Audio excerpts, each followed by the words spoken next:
Благодарам. Почитувана македонска јавност, почитувани медиуми и колеги.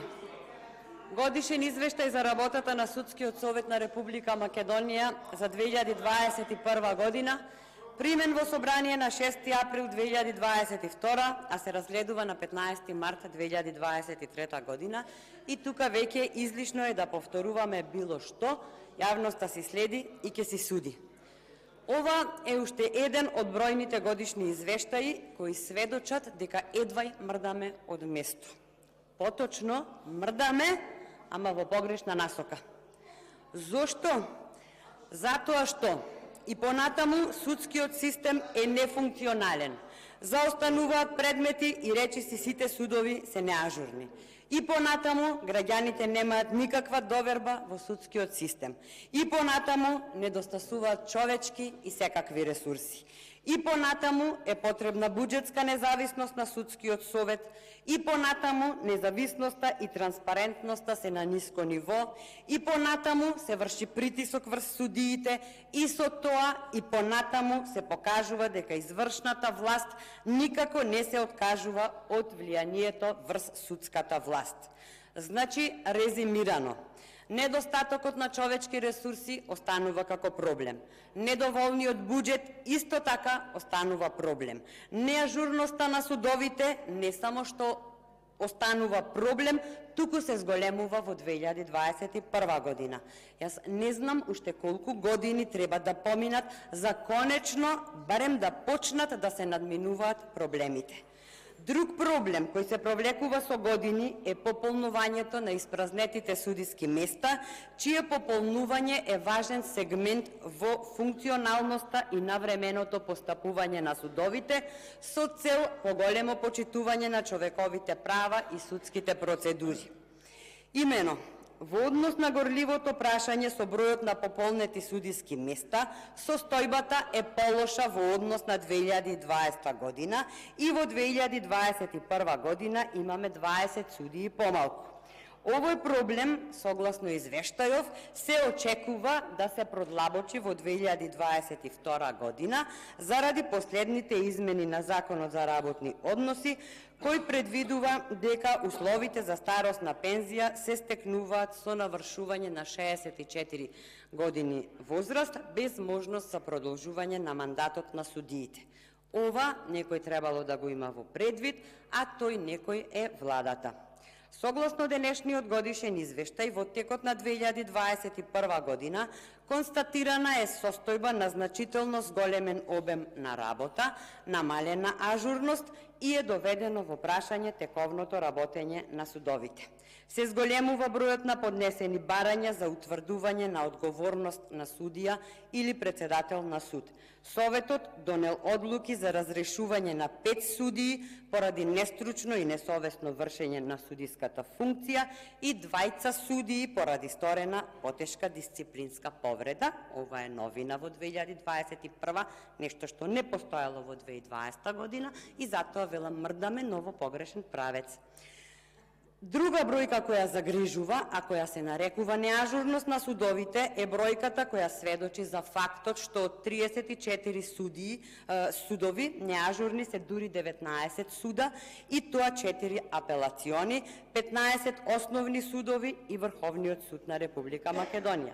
Врховниот суд, кој минатата година бил оценет како ажурен, оваа година е неажурен. Управниот суд, кој минатата година бил оценет како ажурен, оваа година е неажурен. Што ни говори тоа? Тоа ни говори за фактот дека ајде што не мрдаме од место, ајде што не се поправаме, туку се влошуваме. Да одиме по апелациони подрачја. Цело апелационо подрачје Битола е неажурно со зголемен заостаток од 1037 нерешени предмети. Цело апелационо подрачје Гостивар е неажурно со 12869 нерешени предмети. Цело апелационо подрачје Штип е неажурно со зголемен заостаток од 570 предмети, односно 13045 нерешени предмети. Единствено ажурно е апелационото подрачје Скопје. Значи, исти судови се неажурни со години, одговорност нема, реакција да се поправат нештата нема. Со ваква неажурност не можеме да одиме никаде, а најмалку во Европската Унија, и довербата во судството ќе ни падне и на нула. Во делот финансиска независност на судската власт се вели: Советот се залага за зголемување на процентот на судскиот буџет во однос на бруто домашниот производ од сегашните 0,3% на годишно ниво на законски определените 0,8% од буџетот за судската власт. Алармантно е што истава состојба беше наведена и во годишниот извештај за 2020 година, каде што се вели дека истово било побарано преку остварени средби на председателот на Советот со Министерот за правда и Министерот за финансии.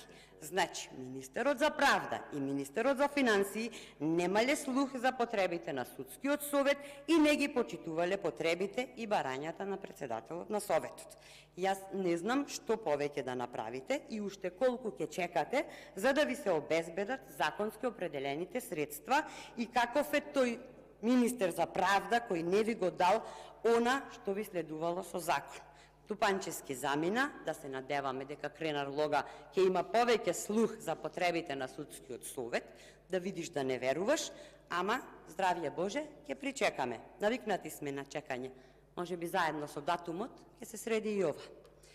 Во делот континуирано следење на работата на судовите за зајакнување на човековите ресурси се вели: членовите на Советот продолжија со интензивна соработка со председателите на судовите и судиите заради согледување на состојбите во соодветниот суд и тековните проблеми и потоа во рамките на надлежностите беа преземени соодветни активности заедно со председателите на судовите за нивно надминување.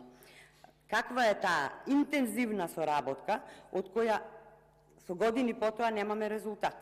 Туку состојбата со идентични зборови се пресликува и во 2021 година со една минимална разлика, според која сполајму на Бога, за разлика од 2020 година, кога Министерството за финансии не го одобрило планот за вработување за 2020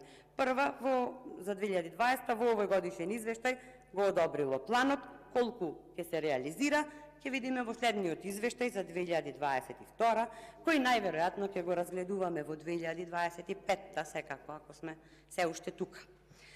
Загрижува и евидентното намалување на бројот на активни судии секоја година. Освен судии, има недостаток од кадри кои не се директно во корелација со судиската функција, но кои современите текови на функционирање на институциите ги наметнале како потреба. Неспорен е фактот дека човечките ресурси се најважните ресурси со кои располага секоја судска власт. Квалитетот, обемот и степенот на развој на човечките ресурси и нивниот потенцијал го условува функционирањето, независноста и ефикасноста на судската власт, како и степенот на доверба во судската власт во општеството.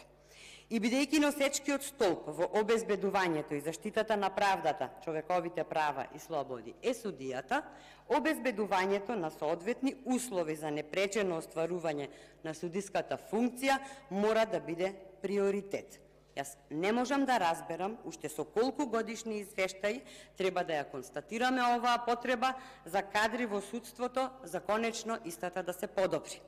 Ајде да ги тргнеме настрана стручните и раководните кадри кои се потребни, но зошто нема пари за кадри од областа на информатичката технологија кои не се во корелација со судиската функција и кои очекуваат работување час поскоро за да не ни ја напуштат земјава?